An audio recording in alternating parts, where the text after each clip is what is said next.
शांति। आज है 25/11/2022 की साकार मुरली। मीठे बच्चे, अवगुणों को निकाल, साफ दिल बनो। सच्चाई और पवित्रता का गुण धारण करो तो सेवा में सफलता मिलती रहेगी। प्रश्न: तुम ब्राह्मण बच्चों की कर्मातीत अवस्था कब और कैसे बनेगी?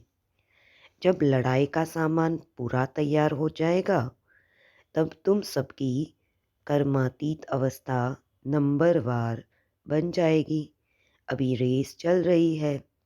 कर्मातीत बनने के लिए पुरानी दुनिया से बुद्धि निकल जानी चाहिए। कर्मातीत बनने के लिए पुरानी दुनिया से बुद्धि निकल जानी चाहिए। शिव बाबा जिनसे 21 जन्मों का वर्षा मिलता है, उनके सिवाय दूसरा कोई याद न आए। पूरा पवित्र बनो। गीत है मुखड़ा देख ले पानी। ओम शांति।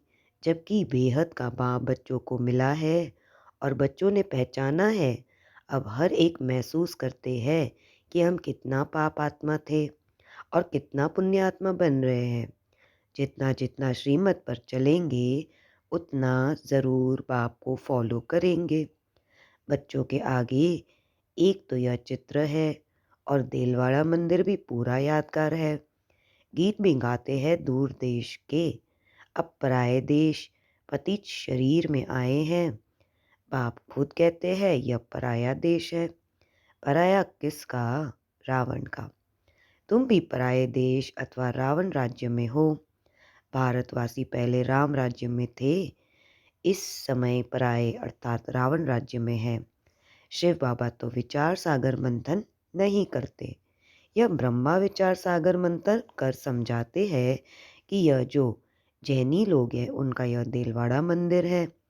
यह तो चैतन्य होकर गए, उनका ही जड़ यादगार है। आदि देव आदि देवी भी बैठे हैं। ऊपर में स्वर्ग है। अब अगर जो उन्हों के भगत है उन्हों को ज्ञान मिले तो अच्छी तरह समझ सकते हैं कि बरोबर नीचे राजयोग की शिक्षा ले रहे हैं। ऊपर में भी प्रवृत्ति मार्ग, नीचे भी प्रवृत्ति मार्ग। कुंवारी कन्या, अधर कन्या का चित्र भी है। अधर कुमार और कुमार भी है। तो मंदिर में आदि देव ब्रह्मा भी बैठा है और बच्चे भी बैठे हैं। अब तुम समझ गए हो कि ब्रह्मा सरस्वती ही राधे कृष्ण बनते हैं। ब्रह्मा की आत्मा का बहुत जन्मों के अंत का जन्म है। यह बाप और बच्चों का यादगार है। ऐसे तो नहीं 1000 लाख चित्र रखेंगे, मॉडल में थोड़े चित्र रखे जाते हैं। यह है जड़ और हमारा है चैतन्य।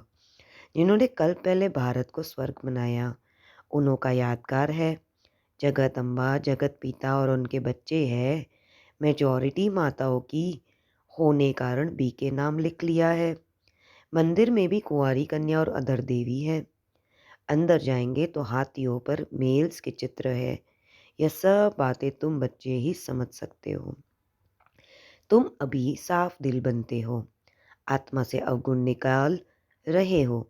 तुम्हारी मम्मा किसको समझाती थी तो उनको तीर लग जाता था। उनमें सच्चाई पवित्रता थी भी कुमारी। मम्मा का नाम पहले आता है, पहले लक्ष्मी फिर नारायण।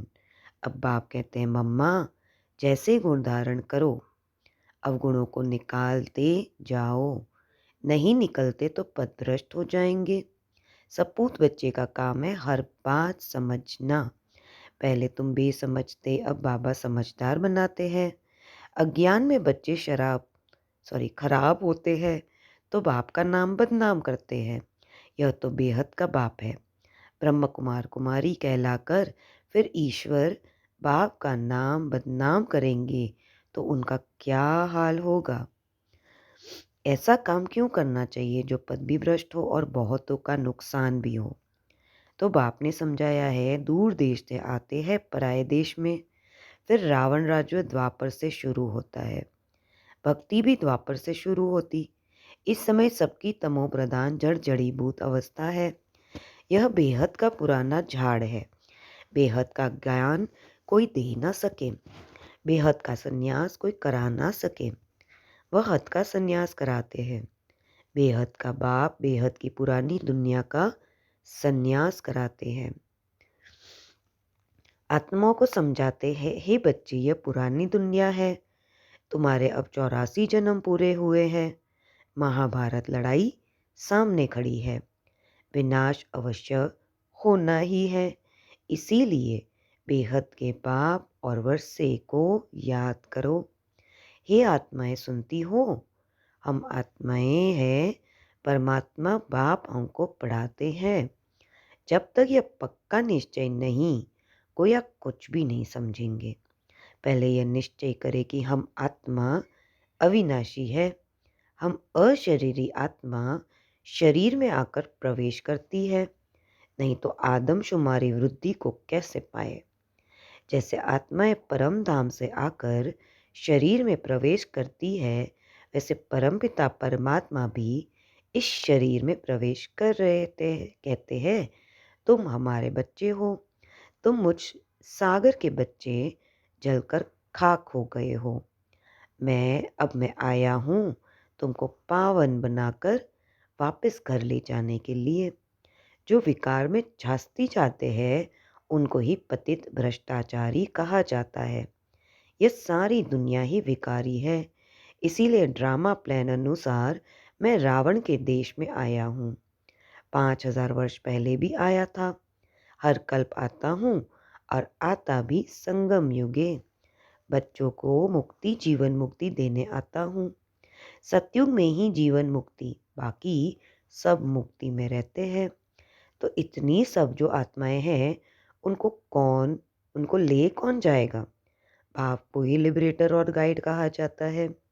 आप ही आकर भक्तों को भक्ति का फल देते हैं। तुम ही पुजारी से पूज्य बनते हो। बाबा कोई और तकलीफ नहीं देते। दिलवाड़ा मंदिर के चित्र बरोबर ठीक है। बच्चे योग में बैठे हैं, उन्हों को शिक्षा देने वाला कौन है? परमपिता परमात्मा का चित्र भी है। शिव बाबा ब्रह्मा द्वारा सत्युग की स्थापना कर रहे हैं। यहाँ भी चित्र में देखो, झाड़ के नीचे तपस्या कर रहे हैं। ब्रह्मा सरस्वती की भी माँ को हो गई है। ब्रह्मा सरस्वती की माँ हो गई। गाया भी जाता है, तमेव माता स्व पिता। निराकार को कैसे कह सकते? इनमें उसने प्रवेश किया तो यह माता बनी ना। संन्यास तो निवृत्ति मार्ग वाले हैं। अपने मुख से कहते यह हमारे फॉलोवर्स है, वो कहते हम फॉलोवर्स हैं। यहाँ तो माता पिता दोनों है, इसलिए कहते तमेव माताश्च पिता। बंधु भी जिसमें प्रवेश करते हैं वह भी पढ़ते रहते हैं, तो सखा भी बन जाते। शिव बाबा कहते मैंने ब्रह्मा द्वारा अडैप्ट किया। तुम राजयोग सीख रहे हो। शिव बाबा को अपना शरीर तो है नहीं। वहाँ मंदिर में लिंग रखा है। देलवड़ा का अर्थ कोई समझ ना सके। अधर कुमारी कुंवारी कन्या भी है। सिखलाने वाला शिव का भी चित्र है। स्वर्ग का मालिक बनाने वाला ज़रूर उस्ताद चाहिए। वहाँ श्री कृष्ण की बात नहीं। जहाँ ब्रह्मा बैठा वहाँ श्री कृष्ण कैसे आए? श्री कृष्ण की आत्मा तपस्या कर रही है सुंदर बनने के लिए। अभी वह शाम है। ऊपर में वैकुंठ के सुंदर चित्र खड़े हैं। ब्राह्मण ब्राह्मणियाँ ही फिर देवता बनेंगे। तुम्हें ऐसा बनाने वाला सबसे ऊंचा है, तो यह देलवाड़ा मंदिर भी सबसे ऊंचा। तुम बच्चे ज्ञान को सब देते हो, लेकिन कई समझते हैं कि ज्ञान में आकर पति पत्नी दोनों साथ रहते पवित्र रहे, यह तो बहुत बड़ी ताकत है। परंतु यह नहीं समझ के यह सर्वशक्तिवान बाप की ताकत है। बाप देखो स्वर्ग की कितनी भीति देते हैं। बच्चे पवित्र बनो तो स्वर्ग के मालिक बन जाएंगे। माया के तूफान तो बहुत आएंगे। बाप कहते बच्चे तुम कितना फर्स्ट क्लास थे, तुमको क्या हो गया? बाबा चट बताएंगे इस समय ब्राह्मणों की माला में नंबरवार कौन कौन है, परंतु सब कायम नहीं रहेंगे। कमाई में दशाएं बैठती है ना। किसी को राहु की दशा बैठती है तो फिर छोड़ चले जाते हैं पुरानी दुनिया में। कहते हैं हमसे मेहनत नहीं होती, बाबा को याद नहीं कर सकते। नहीं कहने से नास्तिक बन जाते। दशाएं फिरती रहती है। माया के तूफान आने से ढीले हो जाते। अगर भागंती हो गए तो समझेंगे शाम बन गए। यहाँ आते हैं सुंदर बनने। तुम ब्राह्मण कुल वाले शाम से सुंदर बन रहे हो। यहाँ बहुत ज़बरदस्त कमाई है। बच्चे जानते हैं मम्मा बाबा लक्ष्मी नारायण बनेंगे। बच्चे कहते हैं बाबा हम भी आप जैसा पुरुषार्थ कर ज़रूर तख्त नशीन बनेंगे, वारिस बनेंगे। परंतु फिर भी ग्रहचारी बैठ जाती है। चलन भी अच्छी चाहिए। तुम्हारा धंधा है घर घर में संदेश पहुंचाना कि शिव बाबा को याद करो तो विकर्म विनाश होंगे। विनाश सामने खड़ा है, तुम नियंत्रण देते रहो। तुम्हारी दिन प्रतिदिन वृद्धि होती जाएगी। सेंटर्स खुलते जाएंगे या इतना बड़ा मकान भी कम पड़ जाएगा। आगे चल कितने मकान चाहिए। ड्रामा में आने वालों के लिए प्रबंध भी ज़रूर चाहिए। बच्चे अपने लिए सब कुछ कर रहे हैं तो बच्चों को बेहद की खुशी होनी चाहिए। परंतु माया घड़ी घड़ी बुद्धि योग तोड़ देती है। अभी माला बन नहीं सकती, अंत में रुद्र माला बनेगी, फिर विष्णु की माला बन जाएगी। बाबा कितना अच्छी रीति समझाते हैं। अम्बा के मंदिर के आगे भी अपना सेंटर होना चाहिए जो सबको समझाया जाए तो अपनी अज्ञान माते ज्ञानेश्वरी है। वहाँ भी भीड़ मच जाएगी। तुम सिर्फ काम करो, पैसे छम छम कर आएंगे। ड्रामा में पहले से नूंदा हुआ है। तुम 10 सेंटर खोलो, बाबा ग्राहक दे देंगे। परंतु सेंटर ही नहीं खोल सकते। कलकत्ते जैसे शहर में तो बहुत सेंटर खुलने चाहिए। हिम्मत बच्चे मदद बाप, किसी को भी टच कर देंगे। काम तुमको करना है। बहुरूपी के बच्चे तुम बहुरूप धारण कर यह सर्विस कर सकते हो। कहाँ भी जाकर बहुतों का कल्याण कर सकते हो। जैनियों की भी सर्विस करनी है। बहुत अच्छे अच्छे बड़े जैनी हैं, परंतु बच्चों को इतनी विशाल बुद्धि नहीं है जो सर्विस करे। कुछ देहाभिमान रहता है। अच्छा, मीठे मीठे सिखलते बच्चों प्रति माता पिता बाप दादा का याद प्यार और गुड मॉर्निंग। रूहानी बाप की रूहानी बच्चों को नमस्ते। हम रूहानी बच्चों की रूहानी बाप दादा को याद प्यार गुड मॉर्निंग और नमस्ते। धारणा, बाप का बनकर माया के वश नहीं होना, कर्मातीत बनने का पुरुषार्थ करना है। बाप को भूल नास्तिक नहीं बनना। बुद्धि से बेहद का संन्यास करना, बेहद खुशी में रहकर विशाल बुद्धिपन सेवा करनी है। वरदान, दिल की समीपता द्वारा सहयोग का अधिकार प्राप्त कर उमंग उत्साह में उड़ने वाले तीव्र पुरुषार्थी भव।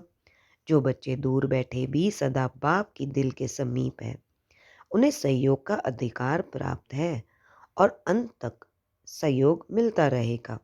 इसीलिए इस अधिकार की स्मृति से कभी न तो कमज़ोर बनना, न दिल शिकस्त बनना, न पुरुषार्थ में साधारण पुरुषार्थी बनना। भाव कंबाइंड है, इसीलिए सदा उमंग उत्साह से तीव्र पुरुषार्थी बन आगे बढ़ते रहना। कमज़ोरी व दिल शिकस्तपन भाव के हवाले कर दो। अपने पास सिर्फ उमंग उत्साह रखो। स्लोगन, श्रीमत के कदम कदम पर रखते चलो तो संपूर्णता की मंजिल समीप आ जाएगी। मातेश्वरी की अनमोल अनमोल महावाक्य। सतोगुणी रजोगुणी तमोगुणी, यह 3 शब्द कहते हैं। इसको यथार्थ समझना ज़रूरी है। मनुष्य समझते हैं यह 3 गुण इकट्ठे चलते रहते हैं, परंतु विवेक क्या कहता है? क्या यह तीनों गुण इकट्ठे चले आते हैं? वह तीनों गुण का पाठ अलग अलग युग में होता है। विवेक तो ऐसे ही कहता है कि यह 3 गुण इकट्ठे नहीं चलते। जब सतयुग है तो सतोगुण, तापर है तो रजोगुण, कलयुग है तो तमो। जब सतो है तो तमो रजो नहीं, जब रजो है तो फिर सतोगुण नहीं। यह मनुष्य तो ऐसे ही समझ कर बैठे हैं कि यह तीनों गुण इकट्ठे चलते जाते हैं। यह बात कहना सरासर भूल है। वो समझते हैं जब मनुष्य सच बोलते हैं, पाप कर्म नहीं करते, तो वह सतोगुणी होते हैं। परंतु विवेक कहता है कि जब हम कहते हैं सतोगुण, तो इस सतोगुण का मतलब है संपूर्ण सुख। वो यह सारी सृष्टि सतोगुणी। बाकी ऐसे नहीं कहेंगे कि जो सच बोलता है वो सतोगुणी, जो झूठ बोलता है वो कलयुगी तमोगुणी। ऐसे ही दुनिया चलती आती। अब जब हम सतयुग कहते हैं तो इसका मतलब है सारी सृष्टि पर सतयुग सतो प्रधान चाहिए। हाँ, कोई समय ऐसा सतयुग था जहाँ सारा संसार सतोगुणी था। अब वो सतोगुण नहीं है। अभी तो कलयुगी दुनिया गोया सारी सृष्टि पर तमो प्रधान का राज्य है। इस तमोगुणी समय पर फिर सतोगुण कहाँ से आया? अब है घोर अंधेरा, जिसको ब्रह्मा की रात कहते हैं। ब्रह्मा का दिन है सतयुग और ब्रह्मा की रात है कलयुग, तो हम दोनों को मिला नहीं सकते। दूसरा, इस कलयुगी संसार को असार संसार क्यों कहते हैं? क्योंकि इस दुनिया में कोई सार नहीं, मानो कोई भी वस्तु में वो ताकत नहीं रही, अर्थात सुख शांति पवित्रता नहीं है जो इस सृष्टि पर कोई समय सुख शांति पवित्रता थी। अब वो ताकत नहीं है क्योंकि इस सृष्टि में 5 भूतों की प्रविष्टा है। इसीलिए ये इस सृष्टि को भय का सागर अथवा कर्म बंधन का सागर कहते हैं।